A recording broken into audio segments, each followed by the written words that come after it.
All right, let's talk about the secret undo button for speaking. It's something we all use every single day, most of the time without even thinking about it. We're talking about conversational repair. Of course you have. We all have. You know that heart-stopping moment where your brain just screams, "Rewind!" but your mouth is already way ahead? Yeah, that's when you wish you had a quick fix before the whole thing goes off the rails. Well, guess what? You actually do have a fix. I like to call it conversation first aid. It's basically the little toolkit we all carry around to patch up our verbal bumps and bruises right in the middle of a chat. Now, the official term is conversational repair, and it's exactly what it sounds like. It's just the way we fix all the little errors that pop up when we talk. You know, using the wrong word, getting a name wrong, or just not being clear enough. It's the amazing behind-the-scenes work that keeps our conversations on track. So, what's in this first aid kit? Well, it turns out there are 4 main moves, 4 fundamental types of repair that we're using all the time. Let's open it up and break them down one by one. First up, the most common move of all. Linguists call it self-initiated self-repair. But let's make that simpler. You spot your own mistake and you fix it, all by yourself. Look at how smooth this is. Anne's giving instructions. She says vertical, instantly realizes that's not right, and corrects herself to horizontal. No big deal, no confusion. It's just a quick, clean fix that we all do hundreds of times a day. Okay, next up is when someone else notices something's a little off, but you're still the one who actually makes the correction. They just give you a little signal, a little nudge, and then you repair your own sentence. Here's a perfect example. Anne says something about needing to be 21 to sell beer. Bob doesn't jump in and correct her directly. He just repeats part of what she said with a little question in his voice. To sell beer?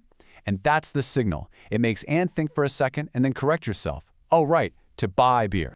And these little signals, they're basically universal. Simple words like, huh? What? Or even just a confused, really? Are the world's most common tools for kicking off a repair. They're basically a polite way of saying, hey, hold on, something's not quite right here, can you fix it? Let's move on to our third tool. This is for when you know you're stuck. You realize you don't have the right word or the right name, so you actually ask the other person to jump in and help you out. Right here, Alex is trying to remember an actress's name. He takes a guess, Dorothy. But then he signals that he's not sure by asking, is that right? He's literally inviting Betty to make the repair for him. And she does, gently offering up, I think her name was Doris. It's a great little moment of conversational teamwork. And finally, we have the most direct move in the whole toolkit. This is when someone else both spots the mistake and makes the correction for you. There's no hint, no question, it's just a straight-up fix. In this little chat, Andy shares some news. Kathy and Rob got married. Billy doesn't miss a beat. He jumps right in with the correction. Engaged. It's super efficient, super clear, but as we're about to see, this direct approach can sometimes be a little tricky.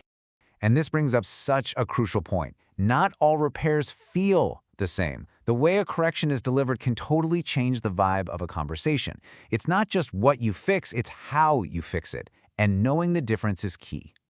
Just think about our examples, right? The Dorothy-Doris exchange feels really cooperative, like they're working together. But the married-engaged correction? Depending on the tone, that can come across as pretty blunt, maybe even a little rude. It just goes to show you that repair isn't just about facts, it's about navigating social situations. All right, so you've seen the 4 main moves from the Conversation First Aid Kit. You're practically a pro now. So you think you're ready to test your skills? Let's do a quick little quiz. First one's up. You say, let's meet on Tuesday. Your friend gives you a little nudge by asking, you mean Wednesday? And then you make the fix. So which of the 4 moves did we just see in action? Okay, scenario number 2. You're in the middle of a story and your mind just goes blank for a second. You pause and say, he drove off in a, oh, what's that fancy red car? Ferrari.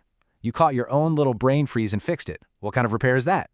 And for the final question, this one's a little more complex. Your boss gives you an instruction. You signal a possible problem by repeating the name back as a question. Your boss then makes the correction. So what just happened there? So, how'd you do? Think you got them all? Don't be shy. Go ahead and drop your answers for all 3 quiz questions in the comments below. Let's see who's mastered the art of conversation first aid. Thanks for tuning in.